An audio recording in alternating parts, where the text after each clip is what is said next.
पिछले संविधान के चार्टर अधिनियम में हमने 1873 तक के अधिनियम की बात कही थी। अब आज जो हम पढ़ेंगे 1873 के बाद पढ़ेंगे। तो आज हम पढ़ेंगे 1876 का शाही उपाधि अधिनियम। 1876 का शाही उपाधि अधिनियम। इसमें क्या हुआ भाई? इस अधिनियम में यह उपबंध की, देखिए अब ईस्ट इंडिया कंपनी को हमने 73 के अधिनियम के तहत बंद किया था। यहाँ पर क्या हुआ, 28 अप्रैल 1876 में एक घोषणा पत्र के द्वारा ब्रिटेन की जो महारानी है, ब्रिटेन की महारानी को भारत की सम्राज्ञी घोषित किया गया। सम्राट का उल्टा सम्राज्ञी। तो क्यों? तो सम्राट वो भारत की सम्राज्ञी बना दिया गया था। ठीक है, किसे? अब यहाँ पर क्या हुआ, 1876 के अधिनियम के तहत ब्रिटेन की जो महारानी है उन्हें भारत की सम्राज्ञी घोषित किया गया। दोस्तों ये एग्जाम में कई बार प्रश्न आता है कि किस अधिनियम के तहत ब्रिटेन की महारानी को भारत की सम्राज्ञी बनाया गया। तो ऑप्शन जब आते हैं तो इसमें 1876 का अधिनियम नहीं रहता है। यदि 1876 का अधिनियम है तो आप उसको लगाएं, यदि नहीं है, इसमें 1876 बहुत ये पुराना प्रश्न घूम रहा है, तो इसमें अगर 1876 का अधिनियम ऑप्शन में नहीं है तो सही होता है 1833 का अधिनियम। नहीं, कौन सा सही होता है? 1858 का अधिनियम सही होता है। क्यों 1858 का अधिनियम सही होता है? क्योंकि याद करो कि 1857 के अधिनियम के, जब 1857 की क्रांति हुई थी तो 1858 का जो अधिनियम आया था उसमें भारत का शासन ईस्ट इंडिया कंपनी से छीन लिया गया था और ब्रिटेन की महारानी को दे दिया गया था। तो इनडायरेक्ट रूप से ब्रिटेन की महारानी कब से शासन देख रही हैं? 1858 से देख रही हैं। इस वजह से जब ये प्रश्न आएगा कि किस अधिनियम के तहत ब्रिटेन की महारानी को भारत की सम्राज्ञी बनाया गया था, तो आप बताएंगे 1858 का अधिनियम। और ऑफिशियल इसकी डेट क्या है? 28 अप्रैल 1876। इस अधिनियम के बाद जो अगला अधिनियम है वो आता है 1892 का अधिनियम। 1892 का अधिनियम। इस अधिनियम में क्या हुआ भाई? इस अधिनियम में एक बहुत ही इंपॉर्टेंट बात हुई थी। पहली बात क्या थी? इस अधिनियम के तहत अप्रत्यक्ष चुनाव प्रणाली की शुरुआत होती है। अप्रत्यक्ष चुनाव प्रणाली। इस अधिनियम के तहत अप्रत्यक्ष चुनाव प्रणाली की क्या होती है? शुरुआत होती है। मतलब इनडायरेक्ट रूप से क्या होने लगी भाई? वोटिंग होने लगी। अप्रत्यक्ष चुनाव प्रणाली की क्या होती है? शुरुआत होती है। देखें तो जो वोट डालने की परंपरा की शुरुआत है 1892 के अधिनियम के तहत ही शुरू हुई है। ये इस अधिनियम की बहुत ही इंपॉर्टेंट बात थी। इस अधिनियम की दूसरी बात क्या थी भाई?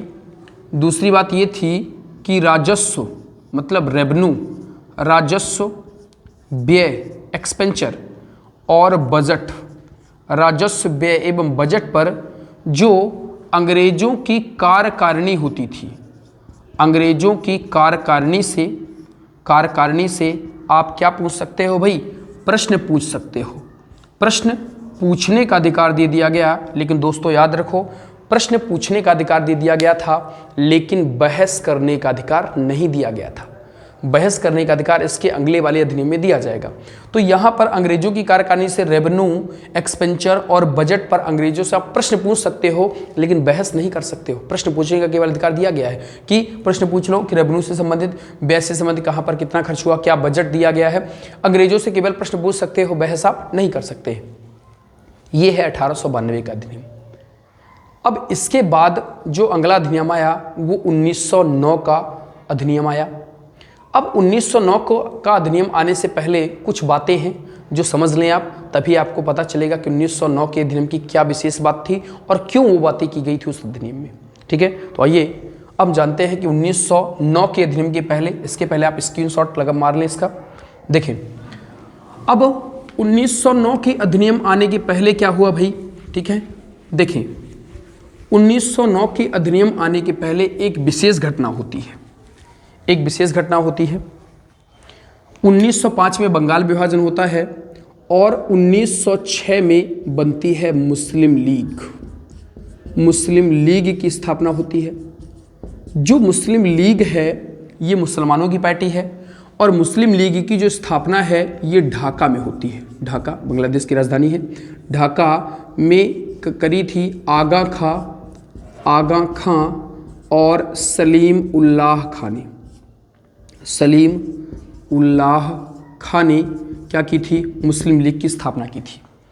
अब ये मुस्लिम लीग जब पहली बार 1892 के अधिनियम के तहत चुनाव हुए थे तो सही ढंग से सबको वोटिंग का राइट्स नहीं मिल पाया था। तो ये लगातार जब से मुस्लिम लीग बनती है तो मुस्लिम लीग मांग करने लगती है कि हमें भारतीयों के साथ मतदान नहीं करने हैं, हमें अलग से सीटें दे दी जाएं, मुस्लिमों के अलग अलग से सीटें दे दी जाएं और मुस्लिम वोट डालने वाली भी मुस्लिम हो, वोट दिलाने वाली भी मुस्लिम हो।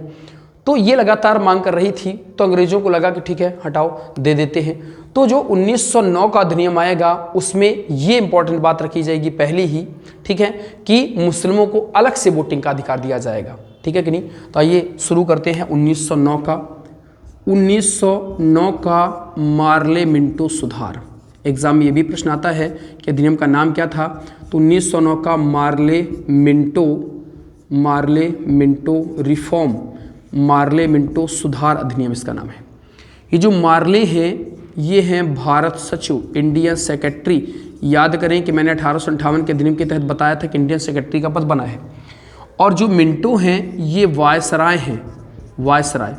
तो मार्ले भारत सचिव हैं और मिंटो वायसराय हैं, तभी इस अधिनियम का नाम है 1909 का Morley Minto reform, Morley Minto सुधार। इस अधिनियम की पहली बात क्या होगी? इस अधिनियम की पहली जो इंपॉर्टेंट बातें होंगी ये बात थी कि मुस्लिमों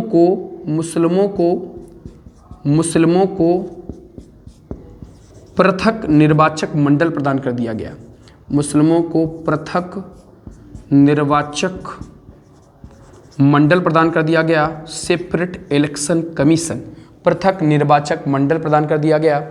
और ऐसी व्यवस्था कर दी गई, इसके तहत ये व्यवस्था कर दी गई कि मुस्लिम मतदाताओं का चुनाव मुस्लिम मतदाता ही करेंगे। मुस्लिम मतदाताओं का चुनाव कौन करेगा भाई? मुस्लिम मतदाता करेंगे। ये ऐसी व्यवस्था बना दी गई।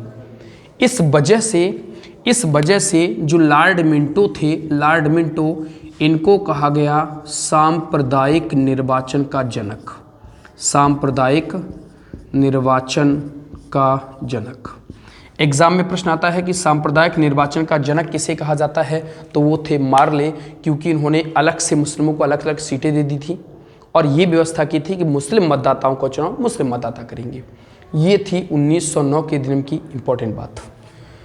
दूसरा, मैंने 1892 में आपको कहा था कि राजस्व व्यय एवं बजट पर, राजस्व हुआ, व्यय हुआ और बजट हुआ। तो राजस्व व्यय एवं बजट पर अंग्रेजों की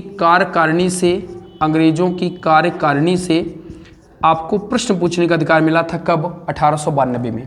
यहाँ पर मैं कहूँगा कि राजस्व व्यय एवं बजट पर अंग्रेजों की कार्यकारिणी से आप प्रश्न भी पूछें, बहस भी करें और अनुपूरक प्रश्न यानी सप्लीमेंट्री क्वेश्चन भी पूछ सकते हैं। मतलब प्रश्न पर प्रश्न भी आप पूछ सकते हैं, ये अधिकार दे दिया गया। ये था 1909 का अधिनियम। और इसमें एक इंपॉर्टेंट बात की गई थी कि भारतीयों की, यहाँ पर क्या हुआ, भारतीयों की भारत सचिव और जो गवर्नर जनरल था इनकी कार्यकारिणी में भी क्या होने लगी? नियुक्ति होने लगी।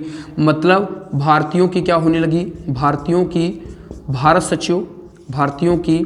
भारत सचिव और गवर्नर जनरल, भारत सचिव और गवर्नर जनरल जैसे महत्वपूर्ण पदों पर या इनकी कार्यकारिणी में भारतीयों की भी क्या होने लगी? नियुक्त होने लगी। और आपको पता होना चाहिए कि पहली बार सत्येंद्र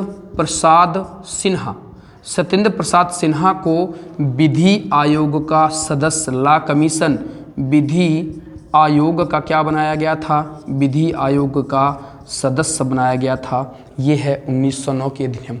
ठीक है, तो ये था 1909 का अधिनियम, बहुत ही इंपॉर्टेंट। इसमें भारतीयों की बड़े पदों पर नियुक्तियां होने लगी। सत्येंद्र प्रसाद सिन्हा को विधि आयोग को सदस्य बना दिया गया। मुस्लिमों को अलग से सीटें दे दी गई और इस वजह से लॉर्ड मिंटो को सांप्रदायिक निर्वाचन का जनक कहा गया। ठीक है, और भारतीय क्या हुआ कि राजस्व, व्यय और बजट पर अंग्रेजों की कार्यकारिणी से प्रश्न पूछने, बहस करने और सप्लीमेंट्री क्वेश्चन पूछने का भी क्या दे दिया गया, अधिकार दे दिया गया। इसके बाद जो अगला अधिनियम आएगा 1909 के बाद आएगा 1919 का मॉन्टेग्यू चेम्सफोर्ड सुधार। तो ये जो मॉन्टेग्यू चेम्सफोर्ड रिफॉर्म है ये भी बड़ा इंपॉर्टेंट है, इसमें भी 2-3 बातें होंगी। तो अगले वीडियो में हम कवर करेंगे 1919 का अधिनियम, 1935 का अधिनियम और 1947 का अधिनियम। तो यदि आप प्लेलिस्ट में जाएंगे तो प्लेलिस्ट में आप शुरुआत वाले फर्स्ट वीडियो से देखें। फर्स्ट वीडियो से देखेंगे तो आपको ये जो एक्ट है, अधिनियम है, पूरी तरह से समझ में आएंगे। हर एक अधिनियम पीछे वाले से रिलेट करता है। तो यदि आप को रिलेट करके वीडियो को बहुत ध्यान से देखेंगे तो आपको सारे अधिनियम की जो इंपॉर्टेंट बातें हैं वो सबको समझ में आएंगी। ठीक है, ऐसी ही जानकारी के लिए जुड़े रहे टीचिंग प्रो एकेडमी से। धन्यवाद।